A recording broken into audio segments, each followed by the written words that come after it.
네, 여러분은 지금 마이 FM 91.3MHz 서대문 공동체 라디오 서대문 역사기에 듣고 계십니다. 예, 두 번째 순서죠. 오늘의 서예기행입니다. 저 주제는 뭔가요? 네, 지난주에 4.19 이 금요일이었죠? 네, 금요일이었던가요? 금요일이었던 것 같은데? 맞겠군요. 네, 네, 예, 금요일이었습니다. 예. 4.19 기념일을 지나고 그 다음 주를 맞이한 건데 저희 입장에서는. 그쵸. 예. 근데 이제 그 4.19 뭐 하루 시위하고 끝난 게 아니라 그쵸. 예, 그 뒤에 이제 이런저런 굉장히 한국 정치사에 큰 사건들이 이제 그 뒤에 이어지잖아요. 4.19가 시점인 것이지 끝이 아니었으니까. 네, 끝이 아닙니다. 그리고 실제로 이제 그 다음 주간이 되면 뭐 이승만 대통령이 물러나겠다 하야성명 발표하고 뭐 그런 일들이 이제 실제로 이번 주간에 이제 일어나요. 일어나고. 근데 그거는 그 얘기인데 참 그 얘기가 문득 생각나네요. 또 되게 일찍 이렇게 윤석열 대통령이 이렇게 가서 그걸 했죠. 그 뭐야 행사는 4.19 기념식에 10시인가 그랬는데 8시에 가가지고 혼자 아침 일찍 가서 그 저 보면서 아니 뭐 하는 짓인가. 굉장히 바쁘셔도 바쁘신가 근데 아무리 바쁘셔도 저러시면 안 되는 거 아닌가라는 진짜 의아한 생각을 가졌었는데 제가 이제 그래서 아무튼 그 관련 주제로 서대문과 이제 관련지어서 생각을 해본 건데 아무튼 지금 이런 상황하고도 관련이 있습니다. 그러니까 아무튼 정확히 말씀드리면 4.19라는 게 헌법 전문에 들어가는 게 박정희 때 한번 들어가긴 해요. 네네네. 근데 그때는 이제 4.19 의거 뭐 이러면서 이제 그렇게 들어갔다가 5공화국 때 빠집니다, 이게 헌법 전문에. 80년도에 이제 이 5공화국 헌법이 만들어질 때 빠지고 87년 헌법에 이게 4.19 민주항쟁 이거가 이제 더 뚜렷이 명시가 되는 거고. 그렇죠. 네. 그리고 실제로 4.19라는 것을 조금 더 이제 말하자면 이제 승격시키고 이걸 더 강하게 이제 기념하도록 시작한 사람이 김영삼 대통령이에요. 네. 그러니까 어찌됐건 그 군사정권의 후예들과 자기가 손을 잡고 정권을 잡았지만은 아무튼 이제는 그 민주화된 그 이후에 민주정부다라는 그 자의식이 되게 강했고 김영삼 씨가 약간 뒤끝이 뭐랄까 뒤가 없이 뭘 하시는 분이긴 해요. 그래서 뭐 여러 가지 그 굉장히 단호한 조치들을 초기에 단행하잖아요. 금융실명제 같은 경우는 진짜 지금 생각하면 너무 대단한 조치였고. 그러면서 동시에 이 4.19 관련한 것들을 조금 더 이렇게 격상시키고 기념을 좀 더 진하게 하는 이런 모드로 들어간 게 지금 국민의힘의 전신 김영삼 정부였다라는 거죠. 근데 최근에 보면 그 윤 대통령도 4.19 기념일을 그런 식으로 보내고 뭐 총선 여파인지는 모르겠습니다만은. 약간 그 다음에 뭐 그쪽 관련한 분들이 뭐 이승만 전 대통령을 그렇게 또 굉장히 또 부각시키려고 애쓰고 이런 분위기는 뭔가 이게 자기 부정도 이런 또 자기 부정이 아니 그 동네에서 이제 어떤 카톡방에서 얘기를 하는데 어떤 분이 4.19 때 그 4.19 혁명 등등등을 이렇게 5.16 쿠데타가 짓밟았다 이렇게 얘기를 하면은 문맥상 뭐 전 틀린 말은 아니라고 생각하거든요. 그렇죠. 1년 뭐 사이에 어쨌든 4.19 혁명의 어떤 흐름이랄지 이런 것들이 민주화랄지 이런 흐름이 쭉 있었고 그게 분출이 됐었고 뭘 하려고 했는데 5.16 쿠데타가 이제 그걸 짓밟은 거 아니겠습니까? 끊긴 거라고 볼 수 있죠. 그랬더니만 또 그걸 가지고 또 아니라고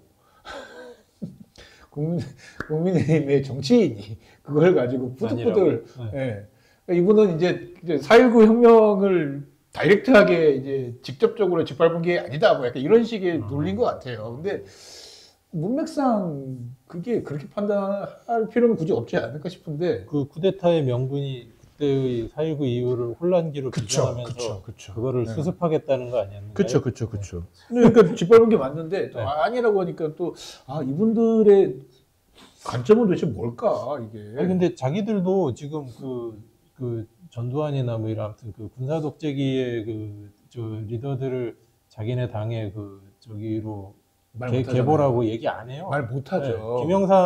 김영삼 대통령을 이야기를 그렇죠. 이게 지금 대놓고 김대중이란다. 그 박정희와 전두환을 노태우까지를 얘기를 못하는 상황이잖아요. 근데 굳이 또 이렇게 그런 디테일한 지점에 와가지고 또 그렇게 주장하는 거 보고 있으면 뭐 어쩌자는 건지 잘 모르겠다 싶은. 저도 이제 그런 네. 상황이 최근에 보여져서 이 주제를 택했고요. 네. 제목은 4.19와 서대문 경무대의 몰락입니다. 네네네. 서대문 경무대라는 게 경무대가 이제 청와대 옛 이름이죠. 네네. 대통령 그 집무하던 공간. 네. 근데 경무대는 서대문에 있는 게 아니고 그렇죠. 광화문 뒤에 있잖아요. 그렇죠. 근데 서대문 경무대라고 불리던 곳이 따로 있어요. 그렇죠. 그렇죠. 그와 관련한 이야기를 이제 하려고 하고, 아무튼 좀 전에 말씀드린 그런 문제의식도 이제 맞닿아 있다. 말씀을 드리고요. 네. 사실 지금 거기는 이제 종로구 소속 이제 구역이 되는데, 네.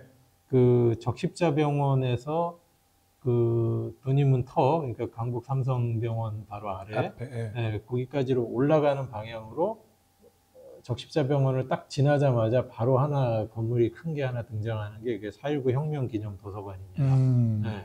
그런 도서관이 있어요. 네.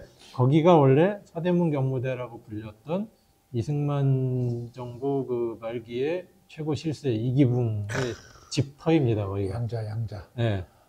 집터입니다. 네. 그 이기붕 집을 헐고 거기다 4.19 기념 도서관을 지은 거예요. 네. 이게 지금 주소로는 종로구 세문안로 17 또는 종로구 평동 166번지인데 네. 여기가 그 1975년에 종로구가 돼요. 그러니까 4.19가 일어난 당시에는 서대문구였어요. 그러니까 서대문 경무대라고 불렀죠? 네, 서대문 경무대라고 불렀죠.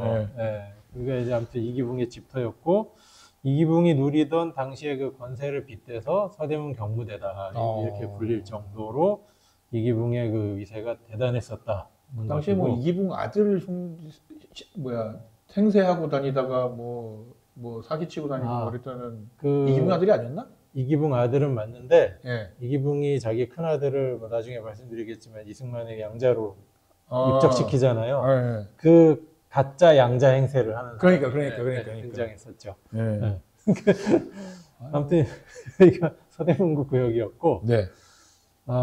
서대문과 이기붕이 그래서 인연이 많아요. 네, 인연이 많습니다. 그 당시 자기 살던 집이 서대문구 관할이기도 했고 그 전에 살던 집이 그 부인의 이제 직업과 관련이 있을 텐데 부인이 그 박마리아라는 분이었는데 이화여대에서 학생들을 가르쳤거든요. 그래서 이 서대문 경무대 살기 전에는 부가연동에 살기도 했었대요. 그런 이야기도 있고, 그 다음에 이기붕 씨가 그 국회의원을, 실제로 이제 옛날에 이제 민의원이라고 그랬는데, 그 총선에서 2번 나와가지고 당선이 되는데, 처음 될 때가 서대문 의뢰 국회의원이었습니다. 재헌의회 말고요. 3대. 3대 총선에서 이기붕 씨가 처음 당선이 되는데 서대문구를 당선자, 서대문 역대 당선자 중에 하나입니다. 그 다음에는 이제 지역구를 이제 옮기게 되는데 아무튼 그 서대문 국회의원이기도 했었고. 그러니까 이 양반을 지금 국회의원 만들어주려고 하다가 이사달이 난 거 아니에요, 사실은요. 부통령. 국회의원이다. 부통령을 만들어주는 과정. 그러니까 그 3.15 부정선거가. 그러니까 이승만 대통령은 대통령으로서의 어떤 뭐 표랄지 이런 것들이 크게 문제가 안 되는데 이 양반 부통령 때문에 뭐 그랬다는 소리 또 일단 그렇게 들은 것 같기도 하고. 근데 이제 그 이승만 대통령이 그러니까 56년 선거에 그 신익희 선생이 그 중도에 그 돌아가시면서 그 경쟁자 없이. 그렇죠. 이게 물론 그 저기 조봉암 후보라는 후보가 있었습니다만 쉽게 당선이 됐죠. 그렇죠. 근데 이기붕은 그때 떨어지거든요. 그렇죠. 장면이라는 상대한테. 이제 그 다음 선거를 할 때 결국 그때도 참 이승만이 참 희한하다 싶은 게 조병옥 씨가 상대당 후보였는데 또 갑자기 돌아가시죠. 그래가지고 또 거의 무투표 당선의 수준에 이제 이르게 된 거고 이기붕은 이제 장면 씨와 이제 한 번 더 붙었어야 되는 상황이고 그래서 아주 직접적으로 그 시기에 임박하면 결국 이기붕 당선을 위해서 그 부정선거를 자행한 게 3.15가 맞고 근데 요거에 지금 그 최근에 그 이승만 이렇게 다시 부각시키는 그 맥락에서 요거를 또 이승만의 면피용으로 이 논리를 써먹더라고요. 그러니까 왜 이승만을 변호하는 논리가 대체로 이거니까 이 박사 아무것도 몰랐다. 아무것도 몰랐다. 맞아. 맞아. 우리 다 아기 때부터 들었던 얘기인데. 네. 그러니까 근데 지금 우리가 현재 정치 상황을 놓고 최고 대조자가 아무것도 모르는 그거 비선 실세잖아. 뭐 아무도 모르고 비선 실세가 있었다는 얘기인 건데. 그게 문제가 아닙니까? 그 사람 그게 더 큰 문제죠. 그러니까 그 비선 실세가 있다는 거, 아무것도 모르고 비선 실세가 있었다는 것만으로 사실은 그것 때문에 탄핵을 당하는 거예요. 맞아요. 그러니까 이거는 말이 안 되는 얘기고. 그러니까. 그다음에 실제로 그러면 조병옥 박사가 죽고 나서야 부정선거 개혁이 획책되었느냐? 아니에요. 그러니까 이미 한 1958년경부터 그때 그 최인규 내무부 장관 이런 사람들이 다 이제 전국에 이 선거 준비를 다 시키거든요. 그러니까 사실은 그 이승만 대통령이 아무것도 몰랐다 이건 말도 안 되는 얘기고 설령 그랬다 하더라도 그 더 큰 문제. 그러니까 그게 더 큰 문제지 지금 상황에서. 그렇게 되는 거죠. 아무튼 이기붕 씨는 그렇게 서대문과 인연을 잠시 연희전문학교를 다니기도 해요. 아 진짜요? 잠시 학창 시절에 다니기도 했어서 그 부인은 이제 이화여전 출신에 나중에 유학 갔다 와서 이화여대 교수를 오랫동안 했고 나중에는 그 단과대 학장도 하고 부총장도 하고 뭐 동문회장도 하고 그러니까 서대문과 굉장히 인연이 많은 가족입니다. 이 가족이. 네네. 최근에 또 그 드라마를 하더라고요. 수사반장 19. 그러니까 다시 하더라고요. 예, 옛날 그 수사반장의 전사를 프리퀄이라고 프리퀄. 하죠. 그러니까 그게 또 시대가 1958. 그러니까 그때 이제 80년대 그 수사 그 반장님이 58년에 이제 이렇게 그때는 뭐 했나? 그때 이제 그 팀을 이렇게 하나둘 모으고 뭐 이런 스토리로 그리는 것 같아요. 근데 그때가 이기붕 씨가 정말 대단하던 때거든요. 대단하던 때고 거기에 그 수사반장 1958에 이분이 이제 종로로 추정되는 그 종남경찰서라는 데가 무대인데 거기서 이제 그 종로로 진출하려는 동대문 깡패 두목 이정재 세력과 종로네. 이정재 세력과 이제 맞상대를 하는 그 설정인 것 같아요. 근데 이제 다른 경찰들은 막 이정재를 이제 비호하고. 근데 이제 그때 보니까 잠깐 그러니까 종남 경찰서장과 이정재 사이에 대화가 좀 나오는 것 같은데. 그래요? 그러니까 뭐 경찰서장이 이정재한테 이제 국회의원도 한번 나가야지 않느냐. 그러니까 이정재가 그걸 점잖게 사용하는 장면이 나옵니다. 근데 실제로 이정재가 58년에 자기 고향 이천에 출마를 하려고 했어요. 출마를 하려고 했는데 이 서대문 의원이었던 이기붕이 이제 속설로는 그렇습니다. 서대문에서 안 될 것 같아가지고. 그러니까. 이천에 나가야 되겠다 해서 이정재를 막 찍어 눌렀다고 하는 게 그때 못 나오게 못 나오게 찍어 누르고 그 무렵부터 이제 이정재가 살짝 힘이 빠지는 그런 일들이 있어. 그게 58년의 상황이다. 네네네. 그런 말씀을 드리고 그 이기붕 지금 왜 총선 끝나고 나서 국회의장 누가 될 거냐 가지고 얘기가 많잖아요. 그렇죠. 우리가 이제 관례상 최다선 의원이 되거나 뭐 아무튼 뭐 그런데 이때는 뭐 얼마 안 돼서 그런지 그런 건 아니었던 것 같아요. 그렇겠네요. 이기붕이 그 3대 민의원 그때 처음 국회의원이 되는데 초선인데 초선인데 국회의장을 합니다. 그것도 그 2년씩 내리. 그래서 보통 2년씩 하고 바뀌잖아요. 네네. 근데 내리 하고요. 4년을. 그 다음에 그 4대 총선에 이정재 누르고 이천 가서 당선된 다음에 또 국회의장을 합니다. 그러니까 사실상 보통 이제 미국 같은 경우는 국회의장이 상원 의원 같은 경우에는 그 상원 의원 의장이 부통령이었잖아요.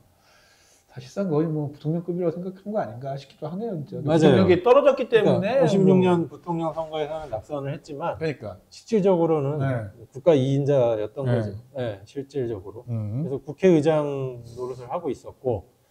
그러니까 뭐 아무튼 그 자리로 보나. 그 다음에 이제 실질적으로 아주 정말 미세가 대단했었다라는 걸 알 수가 있고. 그 집터가 이제 4.19 나고 나서 이제 시위대에 집이 습격을 당합니다. 네. 그러니까 이제 이 식구들은 이제 피신을 하죠. 음. 피신을 해갖고 나중에 이제 비극적으로 죽게 되는데 집에서 죽는 건 아닙니다. 네. 네, 경무대 안에 그 경비동에 들어가갖고 거기 피신해 있다가 이제 죽게 되는데 죽은 날 이승만은 경무대에서 나와서 집으로 가죠.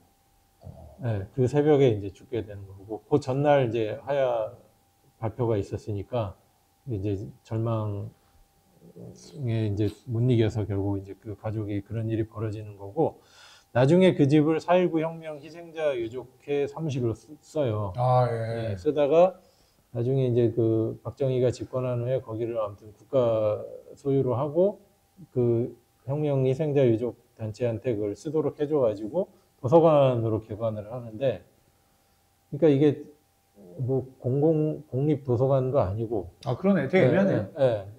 입장이 애매했던 거죠. 그래서 뭐 유지가 되다가 그래서 이제 집을 헐고 건물도 짓고 뭐 이렇게 유지를 하다가 유지가 점점 어려워졌어요. 네. 그러다가 이거를 다시 살려준 사람이 김영삼 대통령. 그래갖고 이 김영삼 대통령이 건물 이제 증축을 시켜주고 운영비도 주고. 그래서 실제로 이제 재개관한 거는 김대중 정부 들어서서 근데 이제 그 초석을 김영삼 대통령이 다 만들어 준 거예요. 4.19 성역화 사업을 하면서. 그러니까 이제 근데 지금 왜 그러냐 이거죠. 그렇죠. 네. 그래서 이제 이 서대문 경무대가 몰락하게 되는 과정을 살펴보면서 이제 문제도 같이 한번 살펴보려고 합니다. 일단 이기붕 박마리아 부부가 어떤 사람들인지 간단하게 이제 말씀을 드려야 될 거예요. 이기붕은 19세기 말에 태어나서 그냥 정치 경력으로만 보면 이제 뭐 관록이라든가 이런 것만 보면 경무대 비서실장, 서울시장, 국방부 장관, 그리고 국회의장. 다 있네요, 학번님은. 대단하죠. 부통령은 60년 3.15 선거 때 당선은 되죠. 그렇죠, 당선됐죠. 근데 이제 임기를 못하고 죽게 돼갖고, 그쵸. 뭐 사실상 부통령만 못 지낸 거고. 네. 이제 지금 충북 괴산에서 출생했는데 알려진 바로는 이제 효령대군 후손이다. 이씨네, 생각해보니까. 그러니까 이승만이 양녕대군 후손이고, 이기분이 효령대군 후손이다. 둘이 형제잖아요. 이제 그 셋째 충령한테 왕위를 빼앗긴 형제. 효령대군 후손, 효령대군의 17대 손이라고 합니다. 17대 손. 근데 이제 집안은 이제 일찍 몰락해 있었고. 그렇지. 그렇죠. 이제 그러다가 아주 이기붕 씨 태어나기 정말 몇십 년 전이죠. 증조부가 출세를 해요. 증조부가. 흥선대원군의 측근이 되어가지고. 와유, 진짜 출세했네. 그러니까 이제 볕들날이 온 거죠.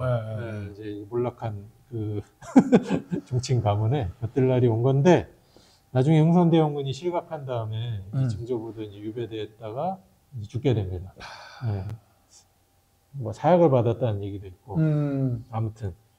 그리고 이제 그 가능성이 사라진 거죠. 그죠. 그리고 이기붕 씨는 아버지도 8살인가 아버지를 잃고, 그러니까 이제 어렵게 컸어요. 아무튼 어렵게 크고, 건강도 매우 안 좋았다고 그래요. 영양 상태가 매우 안 좋았다고 그러고, 그래서 그때 이제 4.19 나던 즈음에는 엄청난 실세이긴 했지만, 실제로는 굉장히 건강이 나빴다는 얘기도 있어요. 아무튼 뭐 그런 얘기도 있고. 근데 이제 선교사들을 만나게 되면서 인생이 이제 풀려나갑니다. 선교사와 많은 사람들의 도움으로 서울로 와서 학교를 다니죠. 그래서 연희전문학교까지도 가게 된 거죠. 이따가 이제 거기를 어떤 이유인지 모르게 아무튼 중간에 그만두고 오히려 미국을 갑니다. 미국을 갔는데 거기서도 뭐 고학을 했던 모양이에요. 뭐 그럴 수밖에 없었겠죠. 당연히 그랬겠죠. 그리고 그 보통 기록에는 이제 아이오와주의 데이버 주립대학교라는 곳을 졸업했다 이렇게 나오는데 이 학교를 찾아볼 수가 없어요. 그래요? 애매한데 이러면. 그래서 제가 이제 뭐 아무튼 그런 거 속속들이 다 알 수는 없으니까. 우리 이승만 대통령은 뭐 깔끔하게 프린스턴 아니겠습니까? 거기는 이제 명문 학교를 갔죠. 이제 하여튼 주립대, 아이오와 주립대, 지금 아이오와 주립대를 찾아봐도 데이버라는 그 과거 뭐 히스토리에 뭐 그런 이름이 없고. 그러면은 뭐 또 다른 학교인가 하면 이렇게 찾아봤는데 딱히 지금까지는 제가 못 찾았습니다. 예, 예. 그리고 그다음에 그 뭐 이런 거가 나온 기록도 있더라고요. 그 아이오와 주에 옛날에 있었는데 없어졌거나 지금 통폐합된 대학교들 리스트가 나온 사이트도 있었는데 거기에도 이걸 찾아볼 수가 그래요? 있습니다. 그래서 이거 잘 모르겠다. 진짜. 모르겠는데 학교를 졸업하고도 제 계산으로는 이분이 1920년대 초에 미국에서 유학을 한 걸로 계산이 나오는데 예. 1930년대 한 초중반까지도 한국에 안 와요. 아. 그리고 막 노동을 했다는 이야기가 있습니다. 아. 네, 막 뉴욕까지 가서 노동을 하고 거기서 뭐 유학생들 크리스마스 행사를 하는데 거기서 연극을 하다가 그 박마리아 유학원 박마리아를 만났다. 아. 뭐 이런 얘기가 있어요. 아무튼 그리고 그 미국에서 약혼도 했는데 박마리아가 유학을 마치고 돌아가서 뭐 취소되었다는 얘기도 있고 그런데 이게 아무튼 그 일자들이 기록이 정확하지가 않습니다. 그리고 미국 생활 중에 아마 이승만하고 연이 생긴 것으로 보이고요. 그리고 그때 뭐 미국에 있었던 사람들 숫자가 많지 않았을 테니까. 네. 예. 근데 여기저기 흩어져 살았어도 뭐 어떻게 그쵸. 뭐 있었겠죠. 예. 그리고 이제 30년대 중반에 귀국을 하고 박마리아와 결혼을 하게 됩니다. 네네. 근데 이 사람은 따지고 보면 굉장히 드문 미국 유학파인데 네. 뚜렷한 직업을 가진 적이 없어요. 아. 보통 그런 사람들이 예를 들면 이제 교수라거나. 지식계나 네, 그렇죠? 그렇죠. 혹은 언론계나 예. 혹은 뭐 사회운동이나 예. 이런 거를 하지 않습니까? 한국의 역사를 보면 보통 그런 걸 했었죠. 네, 대체로 그러죠. 뭐 네. 그러다가 친일로 가는 사람도 있지만 예. 아무튼 대체로 교육, 사회운동 혹은 뭐 언론 뭐 이런 것들을 하게 되는데 그렇죠. 그 어느 것도 관계가 없습니다. 이기봉 씨는 그 옛날에 이제 기생들이 있던 고급 한식당 국일관이라고 최근까지 있던 그 종로에 오래된 식당인데 거기 지배인 노릇을 하고 또 이런저런 뭐 상점들을 운영을 하고 또 광산업에 손을 대기도 하고 근데 제대로 성공한 적도 없었던 것 같아요. 그리고 그 사이에 부인 박마리아는 이화여전에서 학생들을 가르치고 교수를 하고 있고. 네. 그랬고 해방 후에 이승만이 귀국하면서 이승만의 개인 비서가 됩니다. 요게 이제 이 사람 일생의 거의 첫 직업. 제대로 된 첫 직업이자 제대로 된. 대전기가 마련. 근데 이제 부인 박마리아가 이승만의 부인 프란체스카 여사와 아주 가까워졌다고 해요. 이제 주변에 있었던 다른 뭐 관리 부인들이라던가 혹은 다른 뭐 여성 지도자들하고는 프란체스카가 별로 안 좋았고. 이러면 또 요즘하고 또 비슷한 얘기가 또 나오는 건데. 네. 부인 박마리아의 공으로 이기붕이 잘 되었다라는 게 아주 그냥 지배적인 설입니다. 네, 지배적인 설이고 실제로는 부인 박마리아가 훨씬 더 그 역량이 있는 사람이었다. 그러니까 이제 뭐 결론이 안 좋은 쪽으로 나서 이게 요즘에 뉴스에 나오는 집무실에만 가면 얘기가 달라진다라는 관저에만 다녀오면 얘기가 달라진다. 말씀이 달라진다. 라는 것과 비슷한 내용일 수도 있어요. 이게 그러면 그렇습니다. 맥락이. 그래서 이승만의 최측근이 되어가지고 대통령에 이제 이승만이 처음 취임하자마자 경무대 비서실장을 하게 됩니다. 지금 그러면 대통령 실장을 하게 된 거죠. 그렇죠. 네, 하게 된 거고 이듬해 1949년부터 1951년 사이에 서울시장을 합니다. 임기 중에 전쟁이 난 거죠. 그러네요.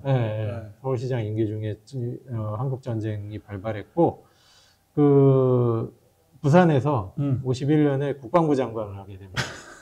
뭘 다 이런 걸 다 시켰어. 네. 그때 이제 국민방위군 사건이라는 게 1.4.5 때 있었죠. 유명하죠. 그거. 저기 착복해가지고. 네, 맞아요. 이 소집된 병력들이 다 뭐 동상 걸려서 손발이 잘린 사람이 한 20만 되고. 거의 뭐 이 정도면 학살이라고 봐도 정도로. 기아, 아사, 동사자가 한 10만 되고. 맞아요.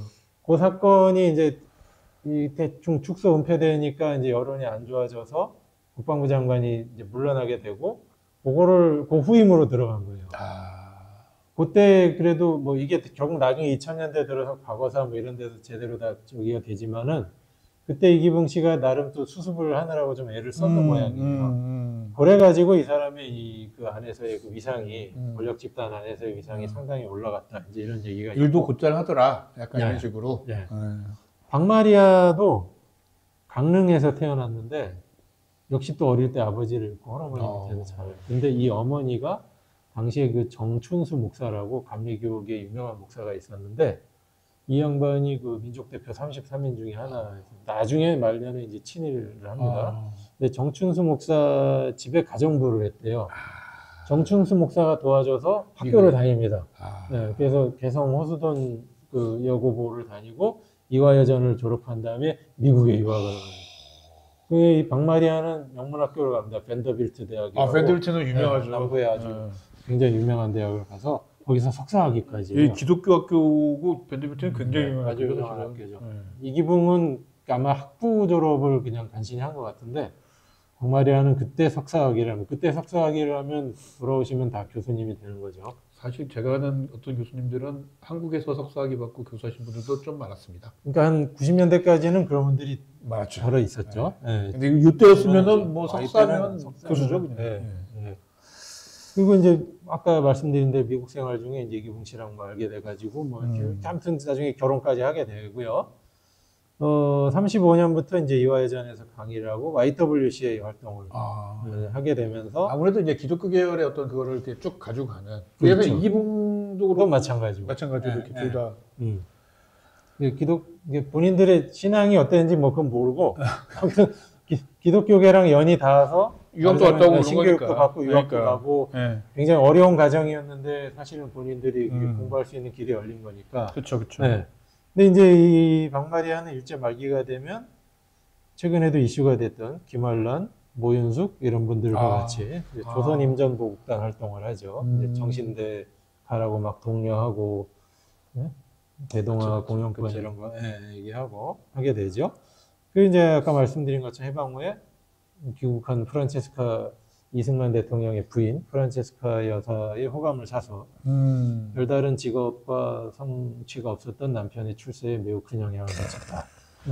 본인 역시 1950년대가 되면 이화여대 학장, 부총장, 동문회장 이런 걸 거치게 되고 아주 유명한 사진이 하나 있습니다.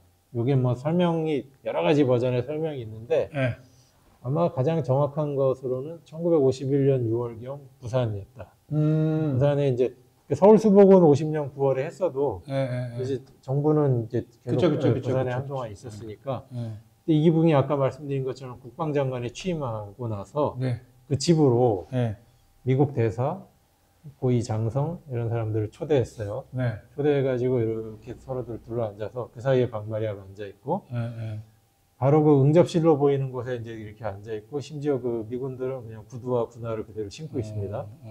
그리고 바로 그 응접실 방문 바로 앞에 여학생들이 쫙 서서 노래를 하고 있는 사진이 있어요. 윗모양을 보면 노래를 하고 있다는 걸 알 수 있습니다.